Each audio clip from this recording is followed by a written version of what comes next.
तस्मै श्री गुरवे नमः। श्री चैतन्य मनोभीष्टं स्थापितं येन भूतले स्वयं रूप कदा मह्यं ददाति स्वपदान्तिकं। वन्देऽहं श्रीगुरो श्रीयुतापदकमलं श्रीगुरून् वैष्णवांश्च श्रीरूपं साग्रजातं सहगणा रघुनाथान्वितं तं सजीवं साद्वैतं सावधूतं परिजनसहितं कृष्णचैतन्यदेवं श्रीराधाकृष्णपादान् सहगणा ललिता श्रीविशाखान्वितांश्च। हे कृष्ण करुणा सिन्धु दीनबन्धो जगत्पते गोपेश गोपिकान्त राधाकान्त नमोऽस्तुते। तप्तकाञ्चन गौराङ्गी राधे वृन्दावनेश्वरी वृषभानुसुते देवी प्रणमामि हरिप्रिये। वाञ्छाकल्पतरुभ्यश्च कृपा सिन्धुभ्यैव च पतितानां पावनेभ्यो वैष्णवेभ्यो नमो नमः। जय श्री कृष्ण चैतन्य प्रभु नित्यानंद श्री अद्वैत गदाधर श्रीवासादि गौर भक्तवृंद।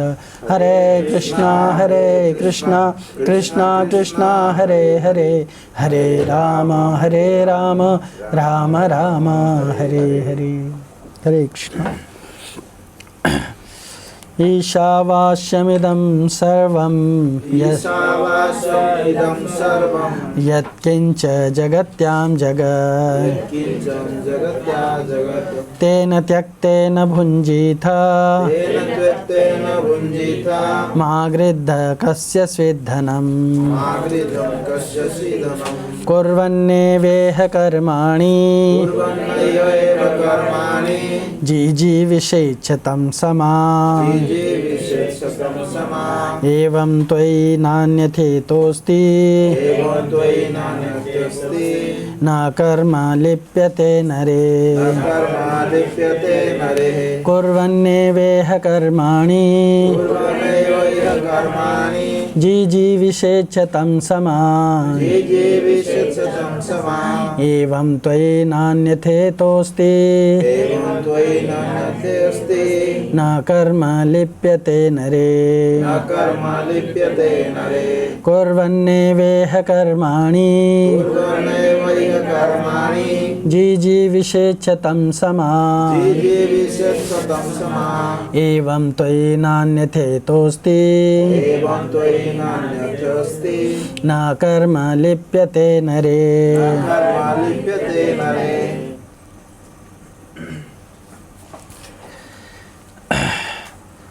अनुवाद: यदि मनुष्य इस प्रकार निरंतर कार्य करता रहे तो वह 100 वर्षों तक जीने की आकांक्षा कर सकता है, क्योंकि इस प्रकार का कर्म उसे कर्म के नियम से नहीं बांधेगा। मनुष्य के लिए इसके अतिरिक्त कोई दूसरा मार्ग नहीं है। तो इस मंत्र पर भी श्रील प्रभुपाद के तात्पर्य पर आधारित प्रेजेंटेशंस बनाया गया है, स्लाइड्स। तो हम लोग एक एक स्लाइड्स को एक्सप्लेन करेंगे और वो मोस्टली जो भी स्लाइड का सीक्वेंस है बेसिकली पैराग्राफ वाइज है। तो एक एक पैराग्राफ में जो ये तत्व बताया गया उसको थोड़ा ढंग से एक्सप्लेन करने के लिए कुछ और भी इंफॉर्मेशंस डाले गए हैं, उसको आप लोग ध्यान दीजिएगा। तो इस मंत्र में ईशावास्यम भावना में कर्म करने के लाभ का वर्णन किया गया है और इस भावना में जीव सांसारिक कर्मों के प्रभाव से स्वतंत्र होकर मुक्तावस्था के धरातल पर कार्य करने लगता है, जो उसकी उन्नति और मुक्ति का एकमात्र तरीका है इस जगत में। पिछले श्लोक में, पिछले मंत्र में, पहले मंत्र में हम लोगों ने डिस्कस किया ईशावास्यम इदं सर्वं यत्किंच जगत्यां जगत् तेन त्यक्तेन भुञ्जीथ मा कस्य गृध्द स्विद्धनम्। इस श्लोक में हम लोगों ने डिस्कस किया था कि ईशावास्यम भावना का या कृष्ण भावनामृत का वर्णन किया गया है या उसका निरूपण किया गया है।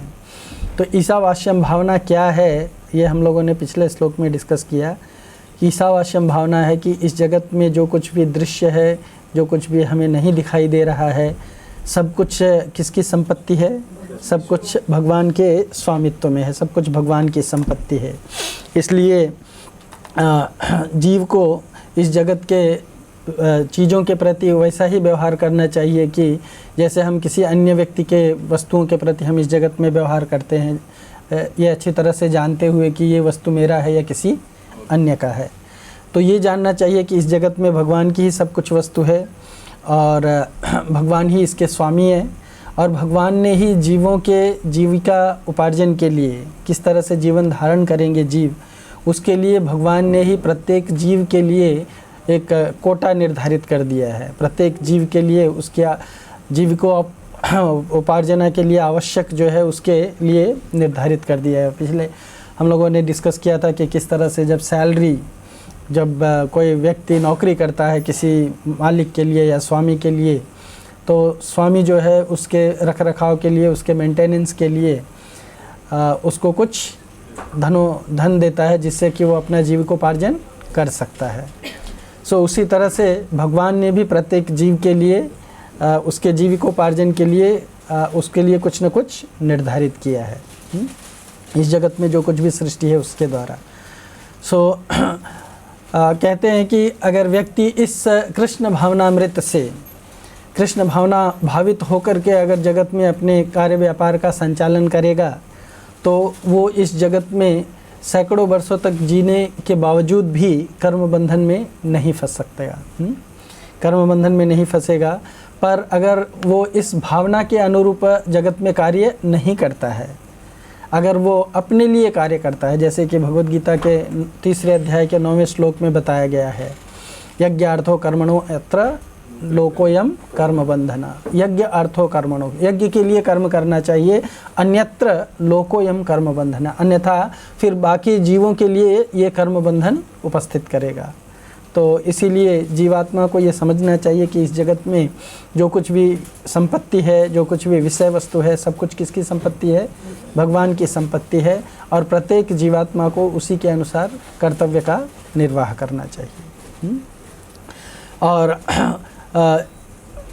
इस तरह से अगर कोई जीवात्मा कार्य करता है तो वो मुक्तावस्था के धरातल पर कार्य करने लग जाता है, तब वो बद्धावस्था के धरातल से मुक्त हो जाता है और फिर उसकी उन्नति का मार्ग जो है वो प्रशस्त हो जाता है, वो भगवत धाम की ओर बढ़ने लगता है, अन्यथा अधोगति को प्राप्त होता जाता है। सो इस मंत्र में अविधेय की प्रक्रिया उसकी चर्चा की गई है। हम लोग ने सीखा है कि शास्त्रों में विशेष करके 3 चीज़ें बताई जाती हैं जीवात्मा के लिए: संबंध भगवान से, इस जगत से, और जीवात्मा का आपस में क्या संबंध है।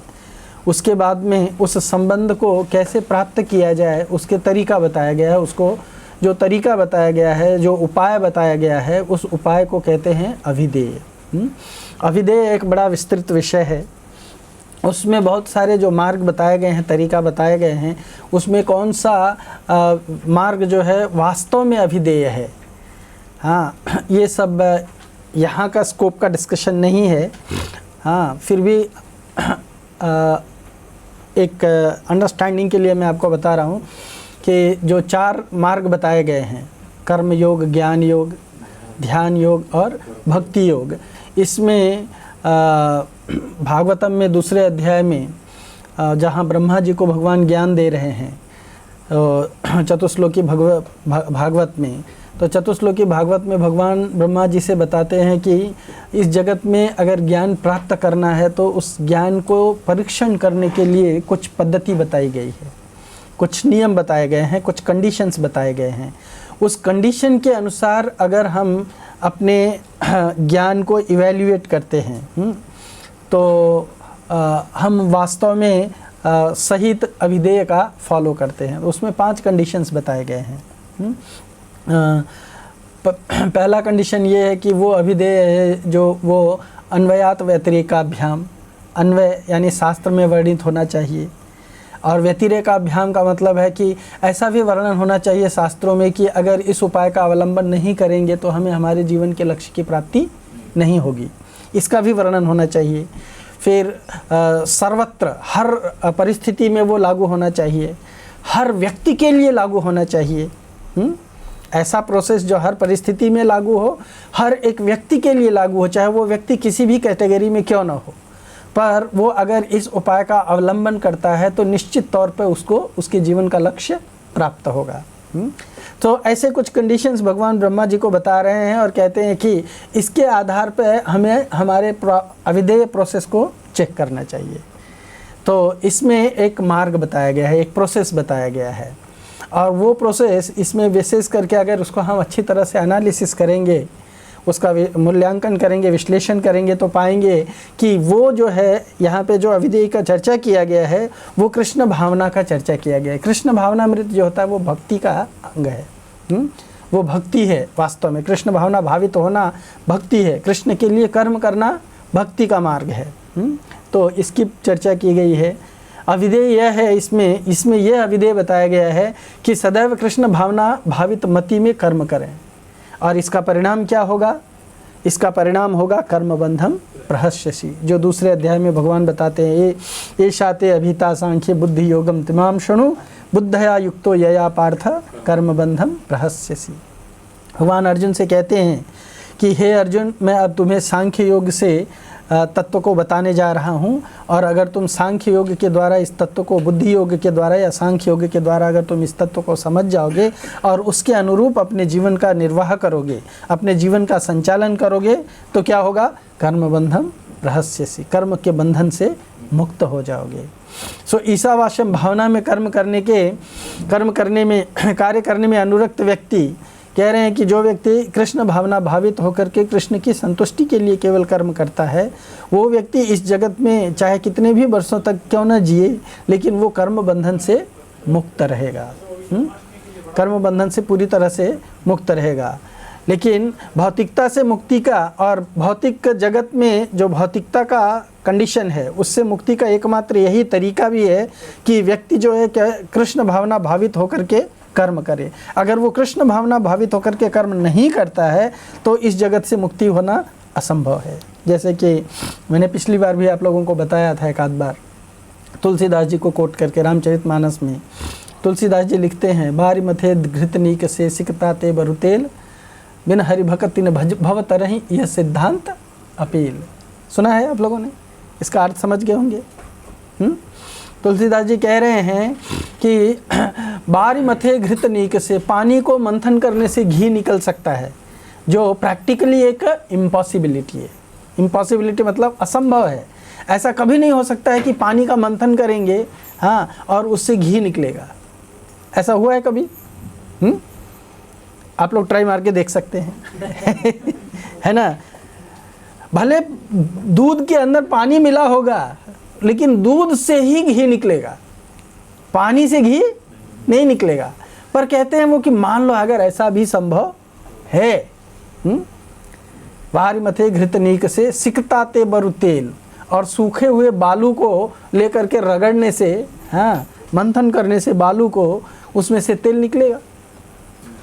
ये भी थरो इम्पॉसिबिलिटी है ना? ये भी थरो इम्पॉसिबिलिटी है। बालू का मंथन करने, बालू क्या होता है? पत्थर का टुकड़ा होता है ना? पत्थर का बहुत बारीक कण होता है, उसी को बालू कहते हैं। उसको मंथन करने से पत्थर में से तेल नहीं निकलेगा।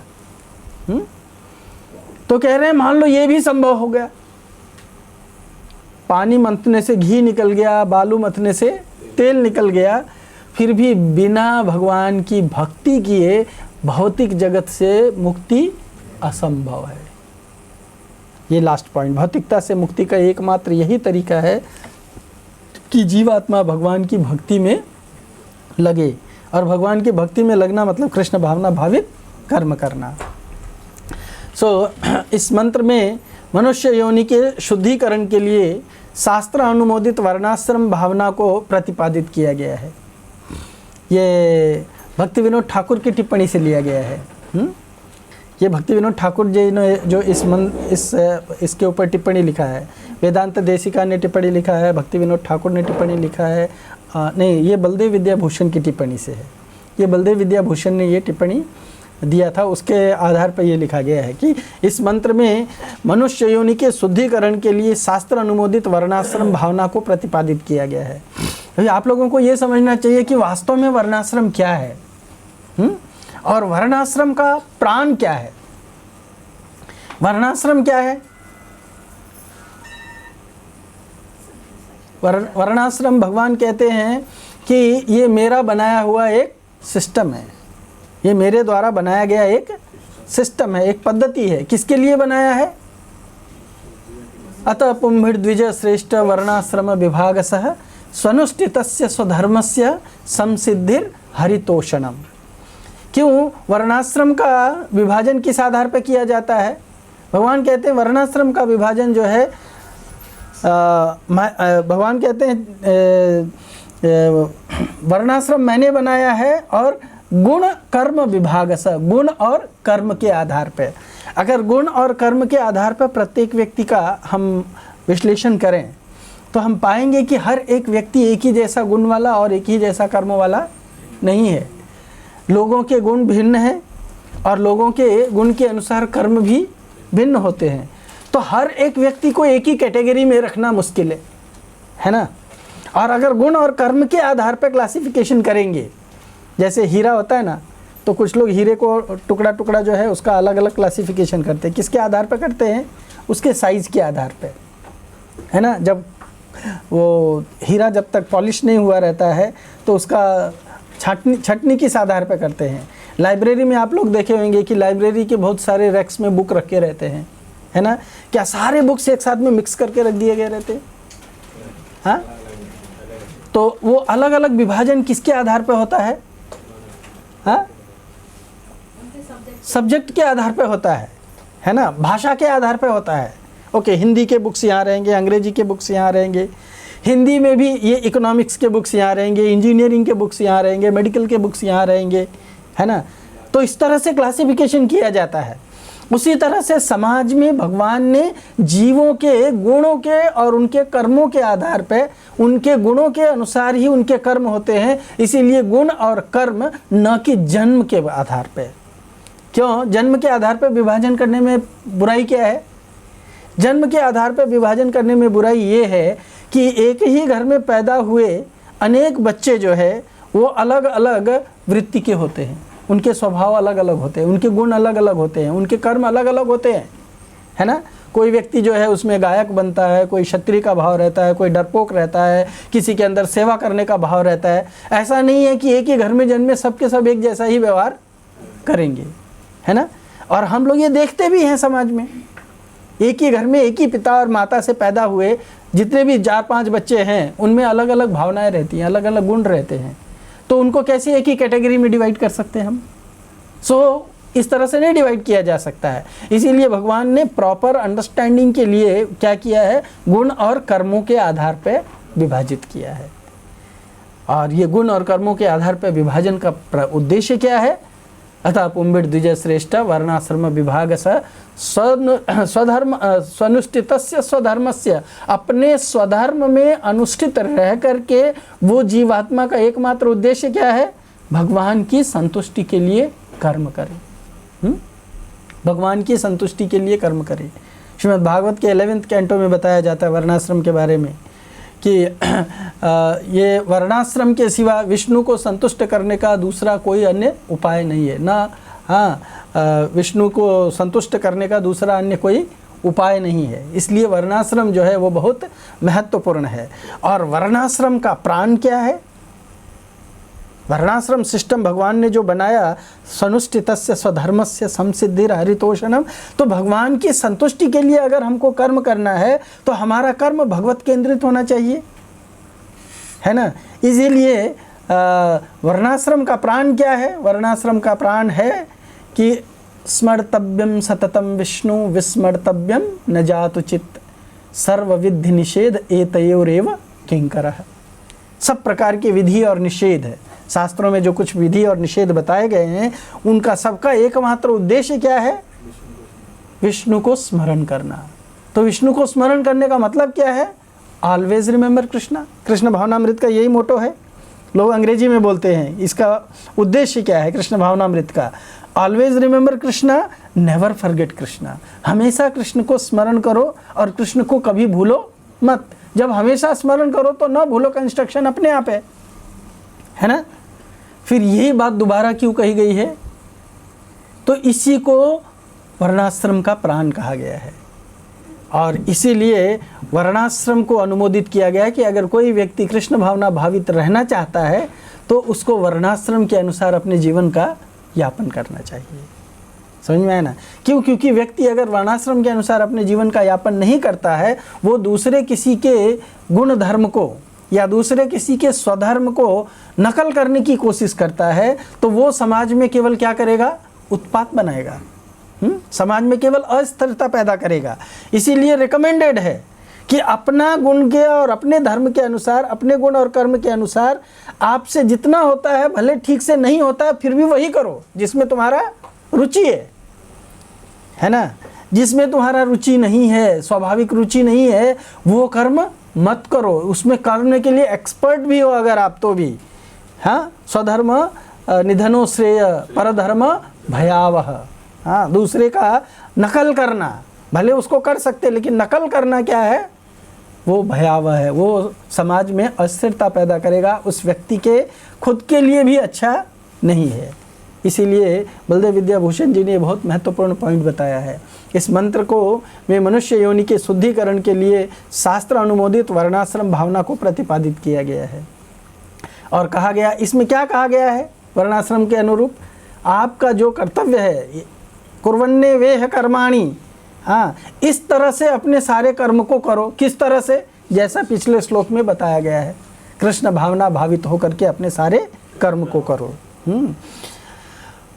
कि स्वार्थ रहित होकर के ईशावास्यम भावना में केवल भगवान की संतुष्टि के लिए यज्ञ यानी कर्माणि करते हुए कुर्वन इस जगत में इह, इस जगत माने इह, हाँ, मनुष्य यानी नर सैकड़ों शतम वर्षों समाह तक जीने की कामना कर सकता है।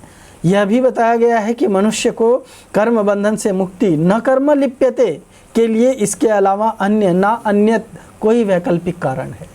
स्ट्रेट बता दिया गया है। मतलब यहाँ पे मनुष्य के लिए उसका वास्तविक धर्म क्या है, इसका प्रतिपादन किया गया है। श्रीमद् भागवत में क्लियर शब्दों में कहा गया है, सवय पुंसाम परो धर्म अथो भक्तिर अधोक्षजय। कृष्ण की भक्ति करना ही मनुष्य मात्र का स्वधर्म है, वही उसका असली स्वधर्म है। ये हम लोगों ने सैटरडे की इसमें एक बार डिस्कस किया था। समझ में आया ना? सवय धर्म मतलब मनुष्य का सबसे बड़ा स्वधर्म। धर्म माने स्वधर्म, अपना धर्म क्या है? अतो भक्तिर अधोक्षज, कृष्ण की भक्ति करना। जब कृष्ण की भक्ति जीवात्मा करेगा तब ही वो इस जगत में कर्म बंधन से मुक्त हो सकता है, अन्यथा नहीं। जैसे कहा है ना, बिनु हरि भक्ति न भवत रही, यह सिद्धांत अपेल अकाट्य है। No can revoke it, no one can revoke it. हाँ, इसको कोई भी उल्टा नहीं कर सकता है कि मैं भक्ति नहीं करूंगा फिर भी मैं भगवत धाम जाऊंगा, ये संभव नहीं है। अतः कर्म बंधन से बचने के लिए मंत्र 1 में वर्णित सिद्धांत ईशावास्यम की भावना के अनुसार नित्य और नैमित्तिक कर्मों को भगवान की संतुष्टि के लिए करते रहना चाहिए। नित्य और नैमित्तिक कर्म क्या है? नित्य कर्म क्या है? ये फोटो को देख करके आप समझ सकते हो थोड़ा बहुत, हाँ, है कि नहीं है? ये फोटो में देखिए, प्रत्येक व्यक्ति कुछ ना कुछ कर्म कर रहा है। माता जी जो है वो सब्जी काट रही है या फल काट रही है कुछ, है ना, कुकिंग के लिए। ये प्रभु जी जो है वो कुछ प्रिपेयर कर रहे हैं, है ना, भोगा के लिए। ये डीटी वर्शिप कर रहे हैं कृष्ण की संतुष्टि के लिए। ये लेडी जो है वो किसी को पुस्तक वितरण कर रही है ना, किसके लिए? ये आपस में चर्चा कर रहे हैं, गुरु और शिष्य क्या चर्चा कर रहे हैं? कृष्ण के। ये माता जो है बच्चे का पालन कर रही है, हाँ, किसके लिए? क्या शिक्षा दे रही है? कृष्ण भावनामृत। तो हर एक व्यक्ति को अपने सारे कर्तव्यों को कृष्ण के द्वारा प्रदत्त अपनी शुद्धिकरण के लिए दिया गया कर्म मान करके निर्वाह करना चाहिए। इसीलिए कहा गया है कि जितने भी हमारे नित्य और नैमित्तिक कर्म हैं, नित्य कर्म माने एवरीडे एक्टिविटी, रोज किए जाने वाले कर्म। रोज किए जाने वाले कर्म क्या क्या होते हैं? सुबह सो करके उठना, है ना, ब्रश करना, बाउल्स क्लियर करना, मतलब अपने पेट को साफ करना, ब्रश करना, स्नान करना, उसके बाद में जपा करना। पर बहुत सारे लोग, कुछ लोग तो देखा है मैंने, सुबह सुबह उठ करके ये भी करने के लिए जाते हैं। समझ में आया ना? ये भी करने के लिए जाते हैं। तो हर रोज सुबह से लेकर के सोने तक, उठने से लेकर सोने तक उसको नित्य कर्म कहते हैं। क्यों? क्योंकि वो एवरीडे किया जाता है ना, वो एवरीडे किया जाता है। और नैमित्तिक कर्म ये कहलाते हैं कि जब कोई ऐसा प्रयोजन आ गया, जैसे फंक्शन हो गया, एकादशी आ गया, जन्माष्टमी आ गया, है ना, शादी हो गया किसी का घर में, तो उस समय में स्पेशल कर्म किया जाता है, वो किसी निमित्त के मात्र किया जाता है, इसलिए उसको नैमित्तिक कर्म किया गया है। पर नित्य और नैमित्तिक कर्म दोनों ही कर्म को किस पे फोकस करना चाहिए? कृष्ण की संतुष्टि के लिए करने पे फोकस करना चाहिए, भगवान की संतुष्टि के लिए करना चाहिए। तो इस तरह से जीव जो है इस जगत में बंधन से मुक्त हो सकता है। इसमें बलदेव विद्याभूषण जी एक और अच्छा पॉइंट ऐड करते हैं। वो बताते हैं कि कृष्ण के लिए ही कर्म क्यों करना चाहिए। क्यों? क्योंकि ये शास्त्र का निर्देशन है, नारदीय पुराण से लिया गया है। क्या निर्देशन है? देखो, ये बहुत महत्वपूर्ण है। ये श्लोक मिलने तक मैं भी नहीं जानता था इस बात को।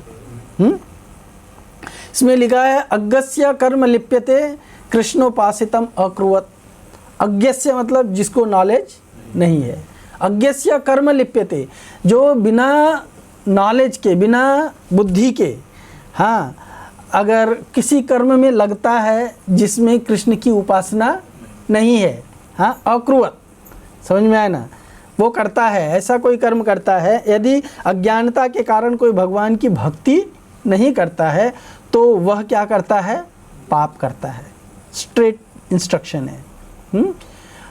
ज्ञानिनोपि, हाँ, ज्ञानिनोपि, अगर कोई ज्ञानी भी है, अतो ह्रास आनंदस्य भवद्ध्रुवम, अगर कोई ज्ञानी होकर के भी कृष्ण की भक्ति के लिए कर्म नहीं करता है तो उसका आनंद जो है वो नष्ट होता है, क्षीण होता है। आनंद क्षीण होना मतलब क्या होना? दुख प्राप्त होना। आनंद का अपोजिट क्या है?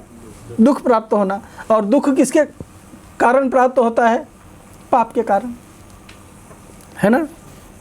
पापम बीजम फलोन्मुखम, प्रारब्धम अप्रारब्धम, ये ऐसे 5 स्टेज में पाप रहता है। तो अज्ञान के कारण व्यक्ति पाप करता है और पाप के कारण उसको दुख भोगना पड़ता है। तो जब दुख भोगना पड़ रहा है तो उसका सुख अपने आप, आनंद अपने आप कम हो जा रहा है।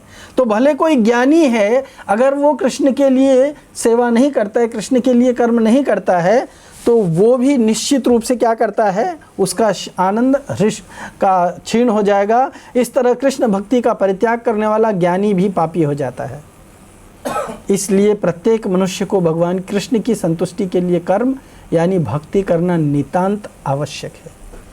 ये ऐसा नहीं है कि ये ऑप्शन है, समझ में आया ना।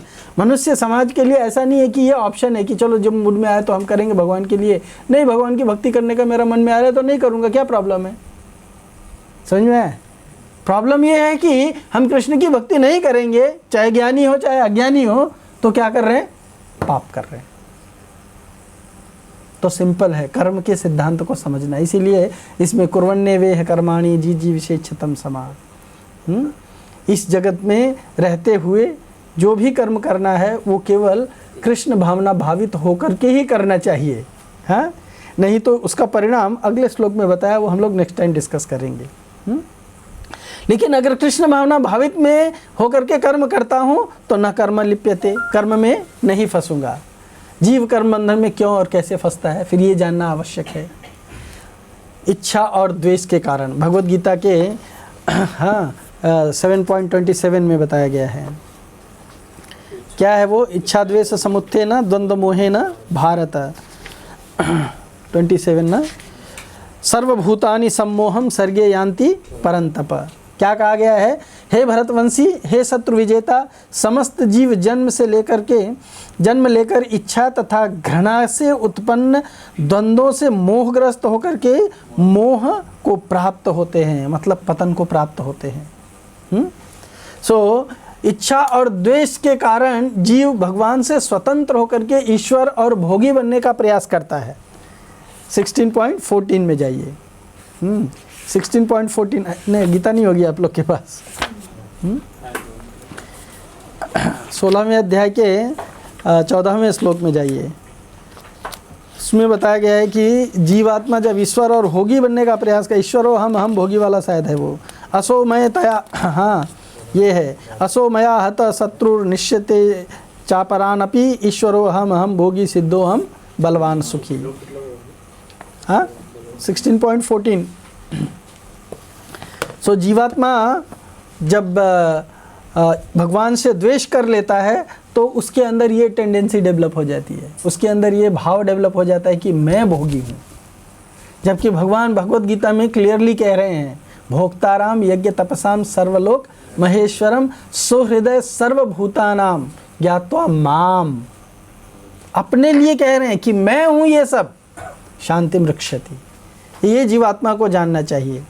लेकिन जीवात्मा जो है इच्छा और द्वेष के कारण स्वतंत्र होकर के ईश्वर और भोगी बनने का प्रयास करता है और अनेक अच्छे और बुरे कर्मों में फंस जाता है और उसके परिणाम के स्वरूप कर्म बंधन में फंस जाता है। और वो कर्म बंधन क्या है? यज्ञार्थो कर्मणो यत्र लोकोयम कर्म बंधन। कर्म का बंधन क्या है? कर्म बंधन के कारण जीवात्मा जो है, जैसे वो बोलते हैं ना बंदर, बंदर को जब मदारी फंसा लेता है ना, उसको गले में रस्सी डाल देता है तो बंदर के गले में बंधन पड़ गया। और जब बंधन पड़ गया तो मदारी क्या करता है? उसको अपने डंडे से जैसा चाहता वैसा नचाता है। हाथ में एक डंडा रखता है और बंदर को बोलता है खड़ा हो जाओ, अभी नाच दिखाओ, है ना। तो अगर बंदर कहे कि मैं नहीं नाच दिखाऊंगा, कभी कभी कहता है, तो मदारी क्या करता है? एक फट करके देता है। सो उसी तरह से माया क्या करती है? जीवों के गले में रस्सी बांध देती है, जैसे कठपुतलियाँ, है ना। कठपुतलियों को रस्सी बांध दो तो कठपुतली का एक रस्सी खींचो हाथ वाली, बोलो हाथ उठाओ, तो कठपुतली हाथ उठा देती है। कठपुतली का अपना कोई अस्तित्व नहीं रह जाता है। उसी तरह से बंधन में पड़ा हुआ जीव जो है वो एक विवश पशु की तरह से होता है। विवश मतलब दूसरे के वश में चला गया है। तो जो व्यक्ति इस जगत में आकर के भोगी और ईश्वर बनने का प्रयास करेगा वो क्या हो जाएगा? और हम लोग जो है इस जगत में जीवात्मा आकर के अज्ञान के कारण और भोगी और ईश्वर बनने का निरर्थक प्रयास करता रहता है, असफल प्रयास करता रहता है। कभी वो भोगी और ईश्वर बन नहीं सकता है, लेकिन वो हमेशा उसके प्रयास में लगा रहता है, let me control, let me control. पर हमने देखा इस जगत में कोई चाहे कितना भी बड़ा पोजीशन पे क्यों ना हो, उसको दूसरे के परवश होकर के एक दिन बेइज्जती होकर के और नीचे झुकना ही पड़ता है। क्यों प्रभु? है ना। राजा हो, महाराजा हो, हाँ, एक राजा है, दूसरे शक्तिशाली राजा के सामने उसको क्या पढ़ना पड़ता है? पशु बन करके झुकना पड़ता है। सो इस जगत में आज एक महाबली अपने आप को समझता है ईश्वर हम भोगी, भगवान उसको थोड़ा खेलने के लिए देते हैं अवसर। जैसे बिल्ली जो है जब चूहे को पकड़ लेती है पूरी तरह से कब्जे में, तो कभी कभी बिल्ली चूहे के साथ खेलती है। तो चूहे के साथ खेलते खेलते क्या करती है? वो चूहे को थोड़ी देर के लिए छोड़ देती है। चूहा सोचता है मैं अब स्वतंत्र हो गया, है ना। और जैसे ही वो इधर उधर भागने का प्रयास करता है, बिल्ली तुरंत पकड़ लेती है। उसी तरह से माया जो है इस जगत में आकर के क्या करती है? कृष्णा भूलिया जीव भोगवांछा करे, निकटस्थ माया तारे झपटिया धरे। झपटिया पकड़ लेती है, झपट लेती है उसको, और झपट करके पकड़ लेती है तो क्या करती है? सबसे पहला काम पैकिंग, उसको बांध देती है। किससे बांध देती है? 3 गुणों के रस्सियों से। 3 गुणों के रस्सियों से बांध करके और उसको फिर क्या करती है? शरीर में पैक कर देती है।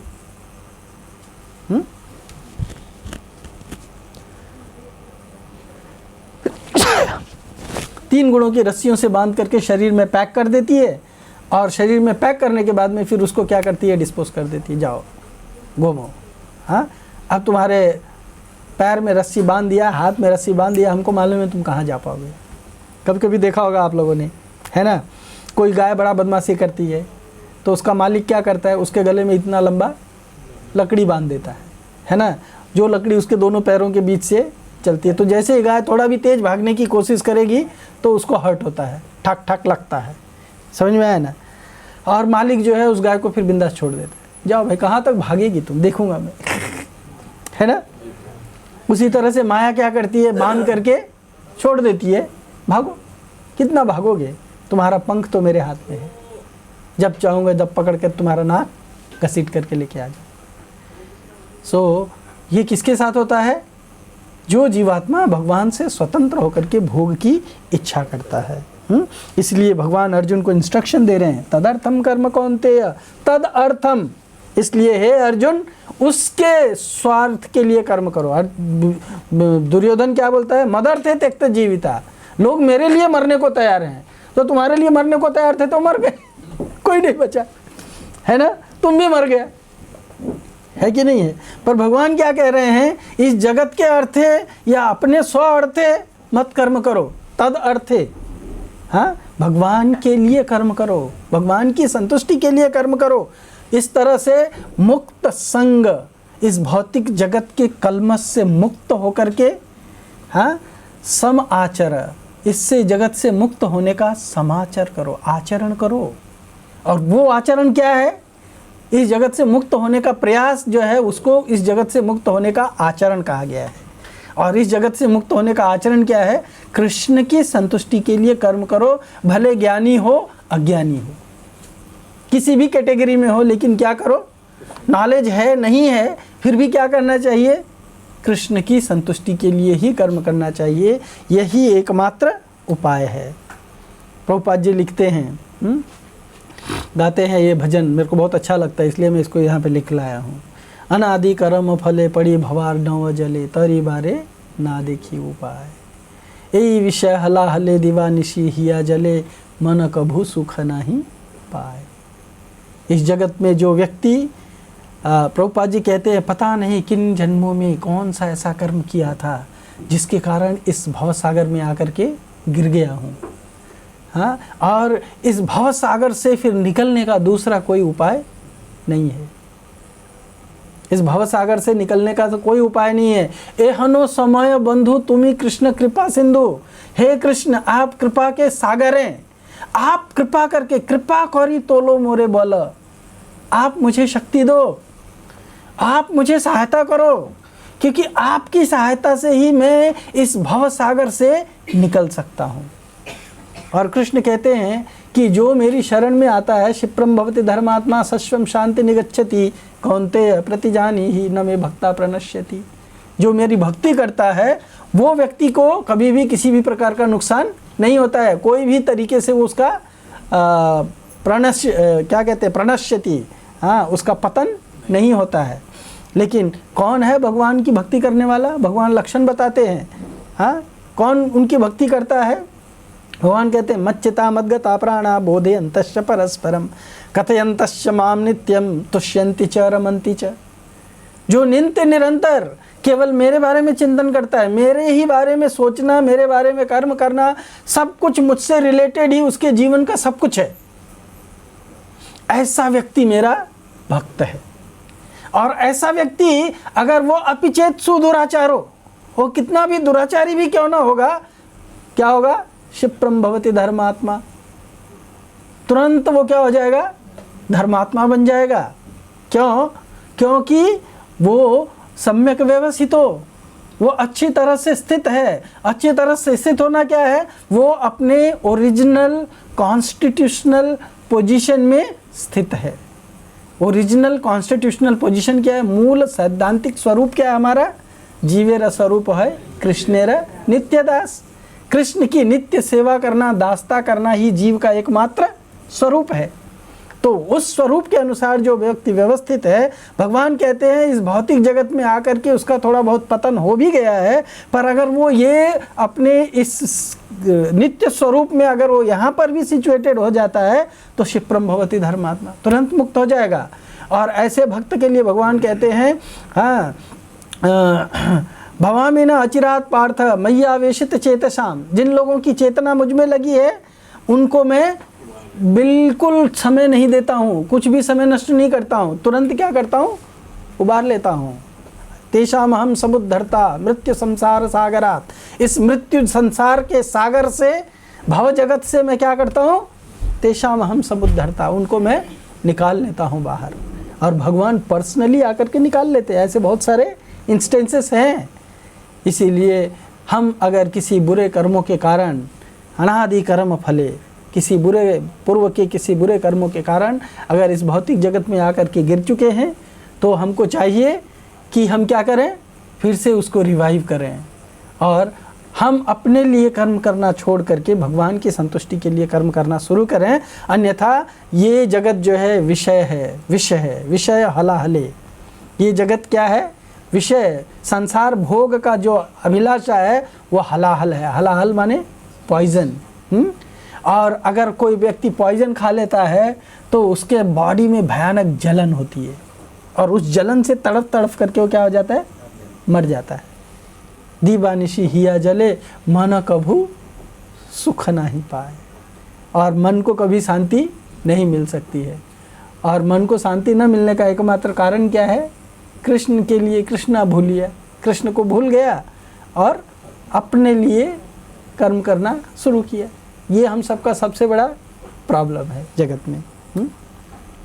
देखिए प्रभुपाद जी लिखते हैं यहाँ पे, हाँ, ये जगत में जीवन कठिन और संघर्षपूर्ण है, फिर भी जीवों में उसमें जकड़े रहने की प्रवृत्ति है।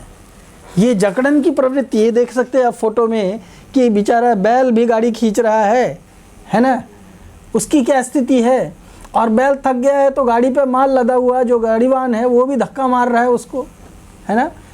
दोनों क्या कर रहे हैं? हाँ, और ये सब करने से क्या मिलेगा? क्या उनको कुछ भोजन, जिससे कि शरीर को थोड़ी एनर्जी मिलेगी और इंद्रिय तृप्ति करेंगे। कहते हैं कि यद्यपि जीव शाश्वत है, फिर भी अपनी इस प्रवृत्ति के कारण उसे अनेक प्रकार की योनियों में बार बार शरीर बदलना पड़ता है। क्या प्रवृत्ति है? ये प्रवृत्ति है जीवन में जकड़े रहने की प्रवृत्ति, इस संसार को न छोड़ने की प्रवृत्ति। हम ये जगत को छोड़ना नहीं चाहते हैं। हम सोचते ये हमारे लिए क्या है? राजवाड़ा है। समझ में आया ना। और इसमें हमेशा किसी न किसी तरीके से प्रसन्नचित्त रहने के लिए कोई न कोई उपाय करते रहते हैं, कुछ न कुछ तिकड़म करते रहते हैं। ये करो, वो करो, ये करो, वो करो। हाँ, कुछ न कुछ एडजस्टमेंट करते रहते हैं जिससे कि हम क्या रहें? संतुष्ट रहें। हम सब करते हैं ये, हम सब करते हैं, चाहे कोई रिनाउंस्ड ऑर्डर में हो, नॉन रिनाउंस्ड ऑर्डर में हो। हर एक व्यक्ति जो है इसके अंदर ये प्रवृत्ति है। प्रवृत्ति मतलब ये उसका एक टाइप का क्या कहते हैं? मेंटालिटी है। और कुछ लोग तो ये भी बोलते हैं जीवन में कठिनाई आए तो उनको अगर एग्जाम्पल दो कि देखो आप इतना भोग रहे हो तो क्या करें, ये मनुष्य जीवन ही ऐसा है, जीवन में सुख दुख तो लगा ही रहेगा, रात दिन तो आते ही जाते रहते हैं। तो ऐसे बहुत सारे लॉजिक दे करके आपको बताएंगे कि हमको ये झेलना है और यही बार बार झेलते रहेंगे। यही बार बार झेलते रहेंगे। जैसे वो जनाबाई का एक भजन है ना, हाँ, ओरे संसार संसार दोन जीवांचा विचार, हाँ, आधी चटके हाथाला मग मिळते भाकर। पहले हाथ को चटका लगता है मतलब दुख मिलता है, फिर बहुत सुख मिलता है, तो दुख और सुख का पेंडुलम चलता रहता है। उससे निकलने का उपाय नहीं बताया। क्या कहा? संसार ऐसा ही है, अब क्या करेंगे, ऐसे ही एडजस्ट करो। समझ में आया ना। संसार क्या है? ये एक पेंडुलम की तरह से है, कभी सुख मिलेगा कभी दुख मिलेगा। ओरे संसार संसार दोनों जीवांचा विचार, दो जन आकर के मिल करके अपना संसार चलाओ, है ना। और बहुत सारे लोग जो है इसको बड़ी अच्छी चीज़ मानते हैं। क्या बढ़िया बोला है, इसी में हमको एडजस्ट करके रहना है। हाँ, पर इससे हमको क्या मिलता है? कर्म बंधन मिलता है, और जिसके कारण देहांतर मिलता है। कर्म बंधन के कारण हम एक शरीर में बचपन से लेकर के कर्म करते करते बूढ़ा होकर के शरीर छोड़ देते हैं, उसके बाद में फिर से उसी के कारण दूसरा शरीर लेना पड़ता है। जब तक कर्म बंधन से मुक्ति नहीं होगी दूसरे शरीर से हम मुक्त नहीं हो सकते हैं। इसका बड़ा घोर परिणाम है। और कर्म किए बिना नहीं रह सकते हैं। ना ही कश्चित् क्षणमपि जातु तिष्ठति अकर्मकृत। एक क्षण के लिए भी जीवात्मा बिना कर्म किए नहीं रह सकता है। तो जब बिना कर्म किए नहीं रह सकता है और कर्म से बंधन होता है तो करना क्या चाहिए? तो भगवान अर्जुन से कहते हैं, अर्जुन सोचो, समझो, अंडरस्टैंड करो। किस चीज़ को? स्वधर्मम अपि चावेक्ष्य न विकम्पितुम अर्हसि। अपने स्वधर्म को पहचानो, क्या करना है तुम्हें, क्या नहीं करना है उसको पहचानो। और स्वधर्म क्या है मेरा? जीवेर स्वरूप है कृष्णेरा नित्य दास। कृष्ण की सेवा करना ही मेरा एकमात्र स्वधर्म है। सवै पुंसाम परो धर्म अतो भक्तिर अधोक्षजय। कृष्ण की भक्ति करना ही जीव का एकमात्र कर्तव्य है। कृष्ण चाहे तो जो भी करने के लिए कहते हैं वो करना जीव का एकमात्र कर्तव्य है।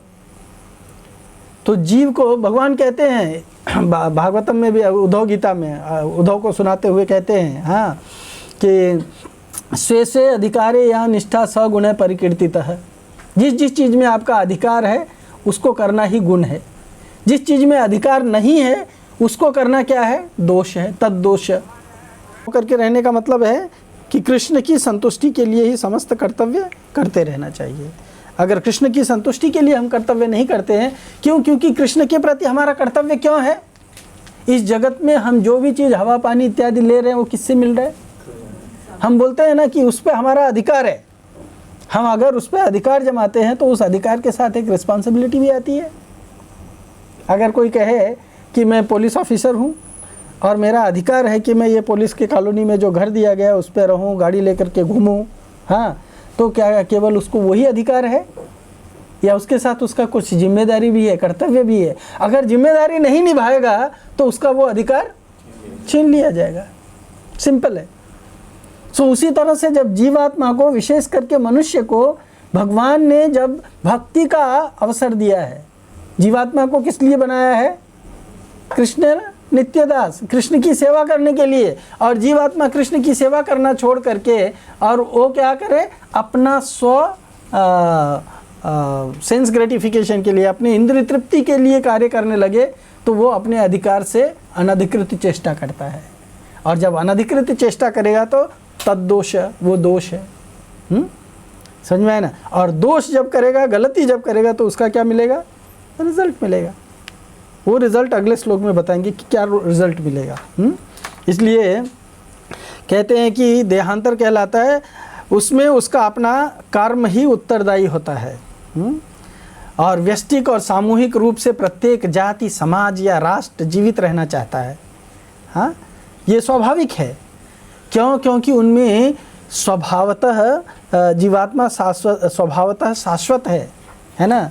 जीवात्मा क्या है? कभी भी नष्ट होने वाला नहीं है, सच्चिदानंद है जीवात्मा भी।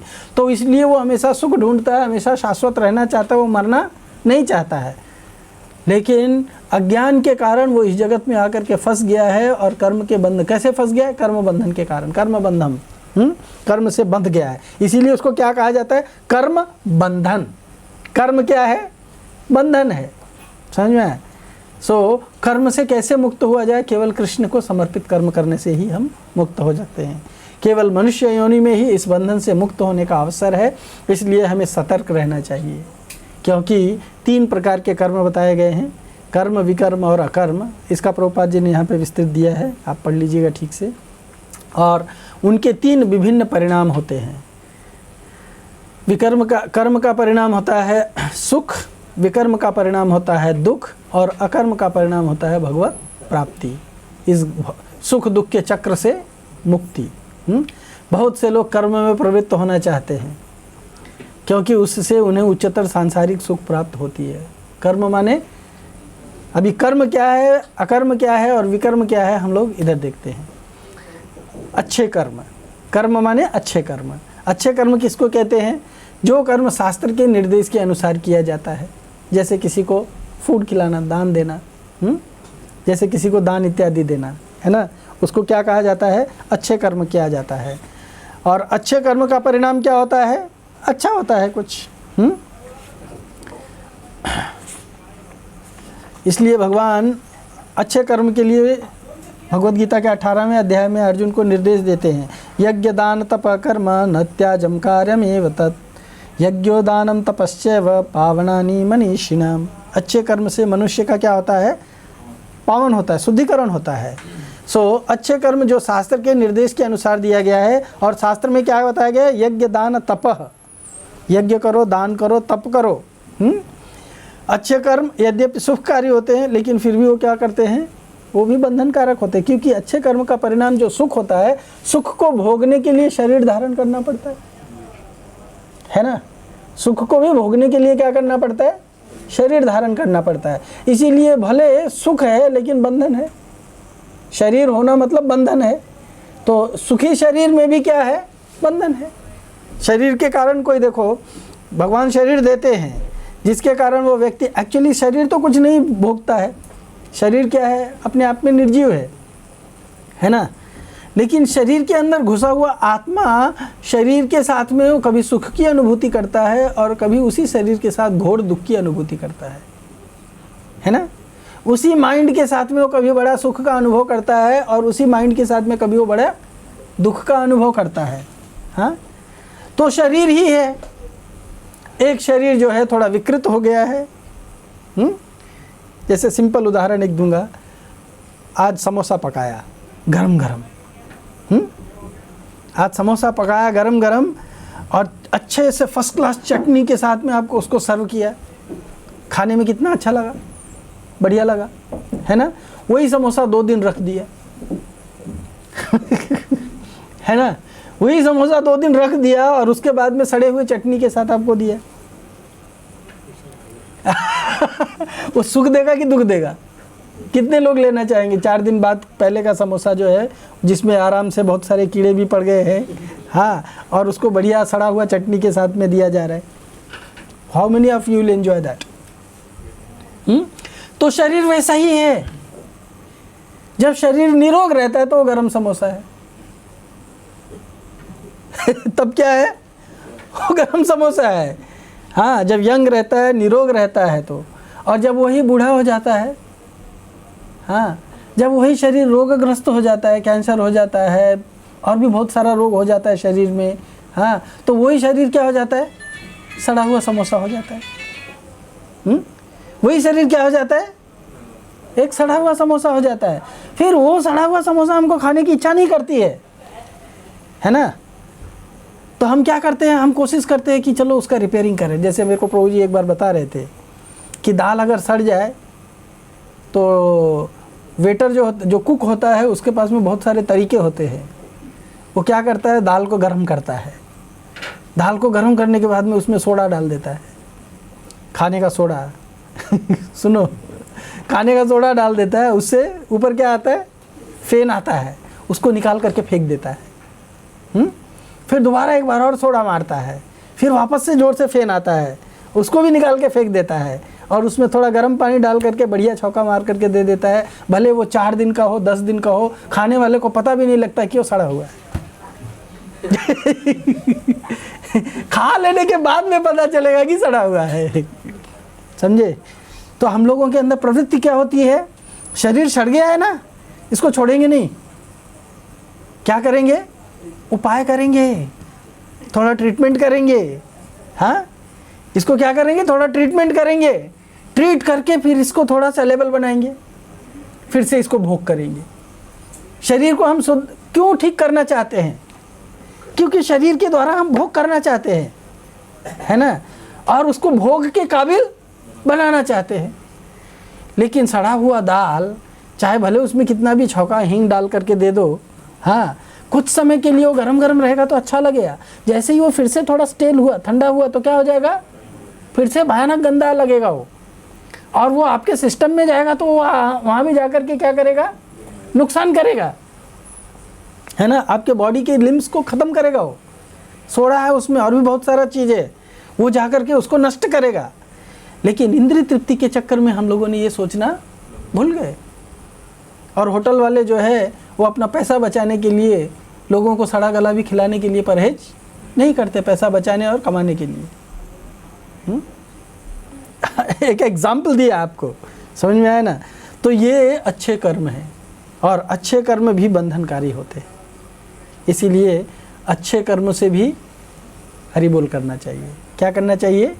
उनसे भी अनासक्त होना चाहिए। हम अच्छे कर्म से भी नहीं फंसेंगे, और बुरे कर्म, शास्त्रों के निर्देशन की अवहेलना कर जो कर्म किया जाता है वो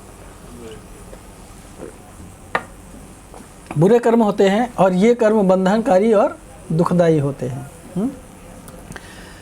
लेकिन अकर्म जो होता है, हाँ, भगवान कृष्ण की संतुष्टि के लिए किया गया कर्म अकर्म कहलाता है। अकर्म ही अच्छा है, क्योंकि इससे संसार में कर्म बंधन और जन्म मृत्यु के चक्र से छुटकारा मिलता है।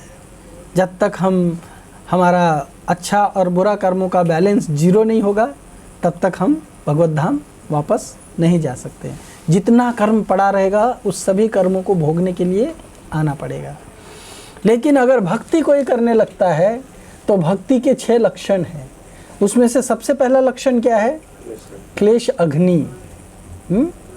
क्लेश अग्नि मतलब भक्ति सभी प्रकार के कष्टों का, दुखों का नाश करती है। और किस प्रकार के, कितने प्रकार के दुख होते हैं, रूप गोस्वामी जी बहुत बढ़िया डिस्कस करते हैं। जब हम एनओडी डिस्कस करेंगे तब बताएंगे आपको। उसमें कहते हैं पाप, पाप का बीज, कूट, और प्रारब्ध और अप्रारब्ध, ये 5 स्टेजेस में कर्मा पड़े रहते हैं। अज्ञान के कारण व्यक्ति पाप करता है, और जैसे पाप करता है तो उसका वो पाप कर्म जो है वो सीड अवस्था में चला जाता है, बीज बन जाता है। वो बीज जो है जब तक उसको अनुकूल माहौल नहीं मिलता है तब तक वो अंकुरित नहीं होता है ना। तो जब तक वो अंकुरित नहीं हुआ है तब तक उसको बीज कहा जाता है। और जैसे ही उसको अनुकूल माहौल मिल गया और उसके अंदर अंकुर आने की प्रेरणा होने लगी, समझ में आया? जैसे चना को भिगा के रखो, हाँ, और 2 दिन उसको ऐसे ही छोड़ दो तो उसमें से छोटा छोटा आँख निकलने लगता है ना, अंकुर निकलने लगता है कि नहीं निकलने लगता है। उसको, उस अवस्था को कहते हैं कूट, यानी अंकुरित होने के लिए स्टार्ट कर दिया है। और उसके बाद में जब वो अंकुरित होने लगता है और जब अनुकूल माहौल मिलता है तो वो पेड़ की तरह से बढ़ने लगता है। तो पेड़ की तरह से जब बढ़ने लगता है तो वो 2 स्टेजेस में रहता है। वो एक तो फल देता है और उसका फल को दबा के रखता है। तो जब तक वो फल नहीं दिया तब तक उसको अप्रारब्ध कहते हैं, और जब वो फल दे दिया तो उसको कहते हैं प्रारब्ध। तो जो हम अभी भोग रहे हैं वो हमारे प्रारब्ध कर्मों को भोग रहे हैं। मतलब हमारे प्रारब्ध के सेल्फ में जो कर्मा पड़े हुए हैं उसके कारण हमको ये शरीर मिला हुआ है, और इसको हम क्या कर रहे हैं? भोग रहे हैं। लेकिन वेटिंग में है, एक तो अप्रारब्ध वेटिंग में है, उसके पीछे जो है वो पेड़ के स्थिति में वेटिंग में है, उसके पीछे और अंकुर के स्थिति में वेटिंग में है, उसके पीछे सीड के स्थिति में वेटिंग में है। और हम अभी जो कर रहे हैं एक नया सीड ऐड कर रहे हैं। समझ में है ना? तो जैसे बोलते हैं ना, संगात संजायते कामः, पैसा से पैसा जनरेट करते हैं, है ना, उसी तरह से पाप से पाप जनरेट होता है, कर्म से कर्म जनरेट होता है। एक कर्म दूसरे कर्म को करने के लिए प्रेरित करता है। समझ में आया ना? अर्जुन भगवान से पूछता है कि ये क्या है, मैं कुछ कर्म नहीं करना चाहता हूँ जानबूझ करके, लेकिन ऐसा कुछ लगता है कि मुझे कोई ज़बरदस्ती करवा रहा है। बलादेव नियोजित है, जानबूझ करके मेरे को ज़बरदस्ती कोई कर्म करवा रहा है। तो भगवान कहते काम एष क्रोध एष रजोगुण समुद्भव। हाँ, भगवान क्या कहते हैं? रजोगुण से उत्पन्न, रजोगुण मतलब हैंकरिंग, भोग करने की प्रवृत्ति। रजोगुण से उत्पन्न जो लस्ट है, हे अर्जुन, जो तुम्हें इस जगत को भोग करने की कामना है, उस कामना के कारण जो क्रोध उत्पन्न होता है। काम एष क्रोध एष रजोगुण समुद्भव। हाँ, महाअसनो महापापमा विद्धि एनम यह बैरिणाम। इसको जानो कि ये बैरी है, यही तुम्हारे मन में अनेक प्रकार के कर्मों को जन्म दे रहा है। इसलिए क्या करो?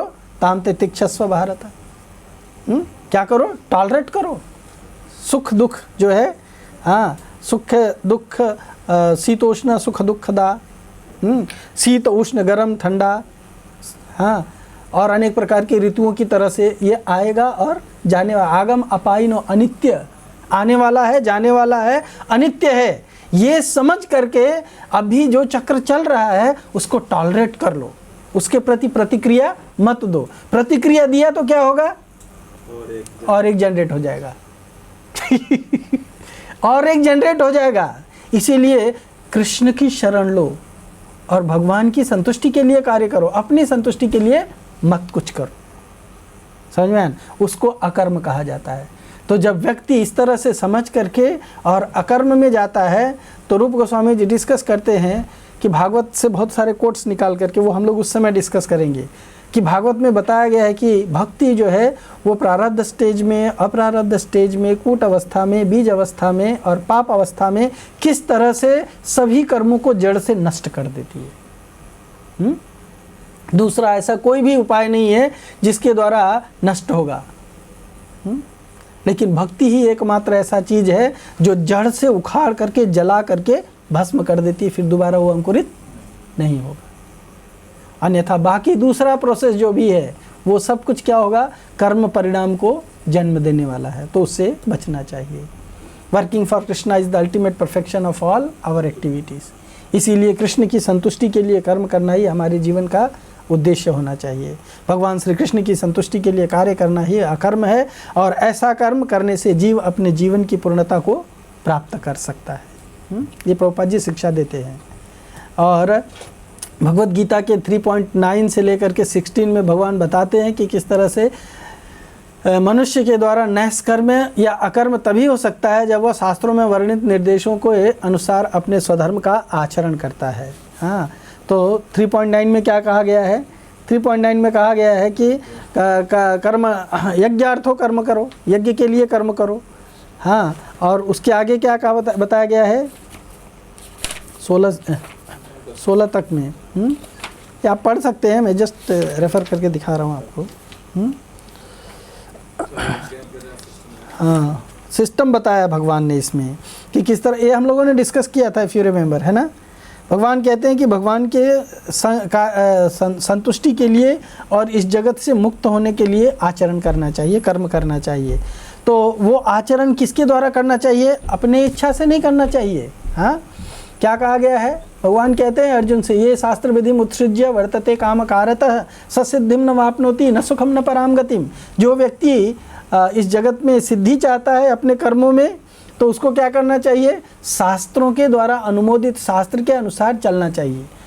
शास्त्र में जो बताया गया उसके अनुसार कर्म करना चाहिए। अन्यथा क्या होगा? जो शास्त्र विधि का उत्सर्जन करके, शास्त्र विधि को त्याग करके, छोड़ करके अपना खुद का बना लेगा और उसके अनुसार कर्म करेगा, तो भगवान कहते हैं कि उसको न तो इस जगत में सुख मिलेगा और न ही तो उसको परलोक मिलेगा। उसको बार बार इधर ही भटकना पड़ेगा। इसीलिए तस्मात् शास्त्र प्रमाणे न कार्य अकार्य व्यवस्थित हो। तो भगवान बताते हैं कि नैष्कर्म अगर करना है तो शास्त्र में उसका अनुमोदन किया गया है।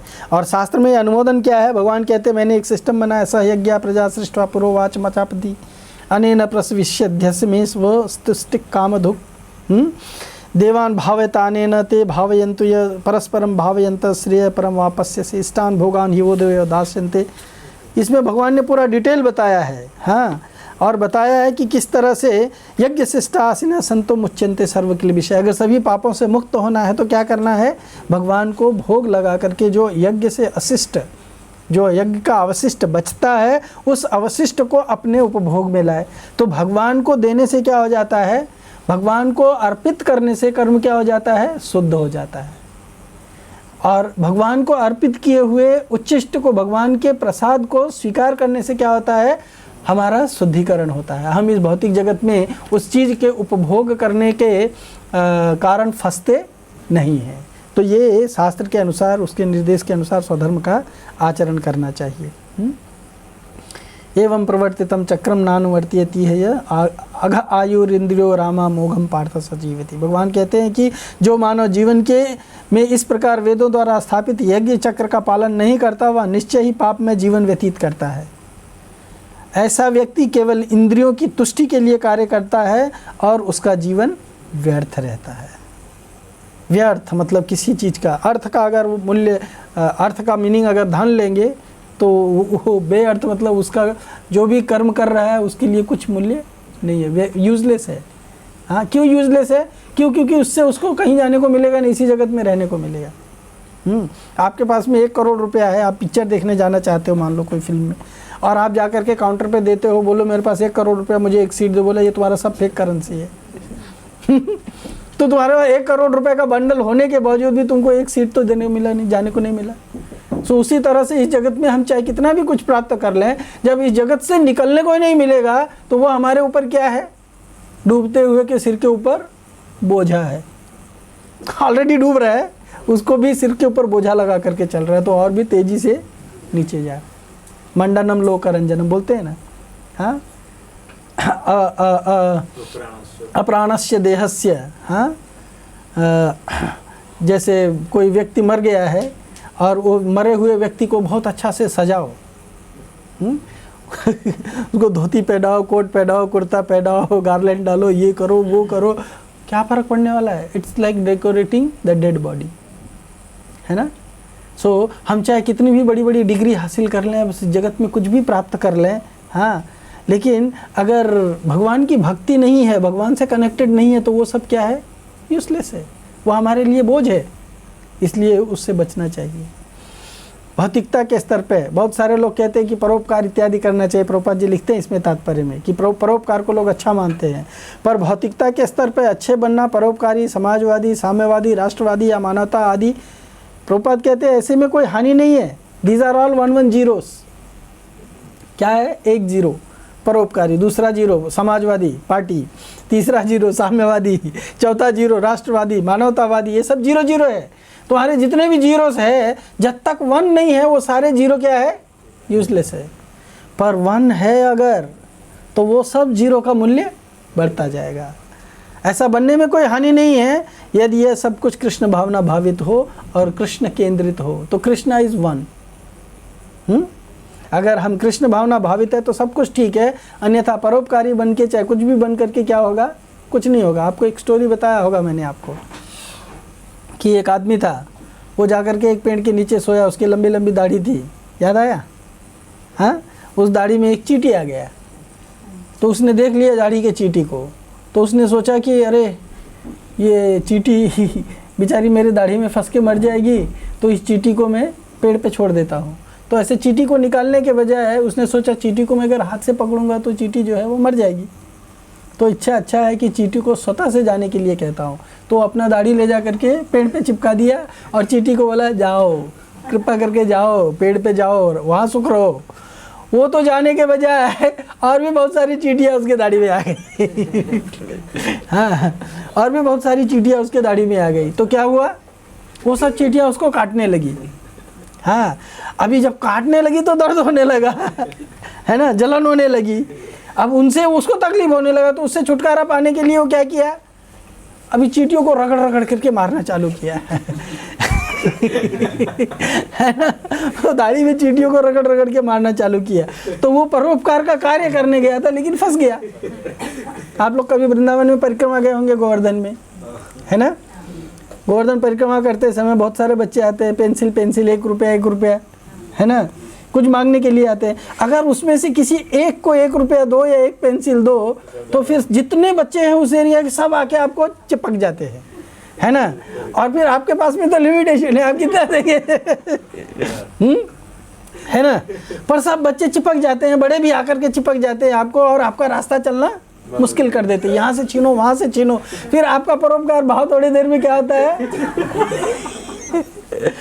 गुस्से में कन्वर्ट हो जाता है। फिर हम उनको प्रेम करने के बजाय उनको गाली देने लगते हैं, उनको डांटने लगते हैं। हाँ, और कभी कभी उनको थप्पड़ भी रसीद कर देते हैं। क्यों? क्योंकि मुश्किल है। इसलिए क्या करना चाहिए? ये सब कुछ काम करेगा कब? जब हम कृष्ण भावना भावित रहेंगे तब। भगवत गीता में कृष्ण बताते हैं कि ईशावास्यम भावना में या कृष्ण भावना में किए गए कर्म का परिणाम इतना महान है कि वह हमें जीवन में सबसे महान भय से बचाता है। नेहा विक्रमनाशोस्ति प्रत्यवायो न विद्यते स्वल्पम अप्यस्य धर्मस्य त्रायतो महतो भयात्। मैंने ये श्लोक आप लोग को एक्सप्लेन किया था ना। यह अभिक्रम, इस कार्य में किसी भी प्रकार का नुकसान नहीं है, प्रत्यवाय नहीं है। प्रत्यवाय मतलब उल्टा परिणाम। प्रत्यवाय नाश नहीं है, इसका विनाश नहीं होता है, हमेशा पड़ा रहता है, इसका उल्टा परिणाम नहीं होता है। और अगर थोड़ा सा भी किया तो हमको बहुत बड़े भारी भारी पाप से बचाता है। तो कृष्ण भावना भावित कर्म करना श्रेयस्कर है। भगवान कहते हैं अभिचेत सुदुराचारो मजते माम अनन्य भाग साधुरेव समन्तव्य सम्यक व्यवसितो ही सह। जो व्यक्ति मेरी भक्ति में लगा हुआ है, चाहे वो किसी भी प्रकार से है, तो भी वो भगवत भक्त है। क्यों? क्योंकि वो सही तरीके से। इसलिए भक्तों को ऐसा नहीं लगता है कि इस भौतिक जगत से निकल भागा जाए, बल्कि वो भगवान की सेवा करना चाहते हैं, चाहे कहीं भी रहें। कीट जन्म हो यदि तू आदास, बहिर्मुख ब्रह्मा जन्मे नाही अभिलाष। मुझे भगवान आप इस जगत में रखो, कीड़े का जन्म दो चलेगा, मुझे आपको छोड़ करके और कोई भी दूसरे जगह जाने की इच्छा नहीं है।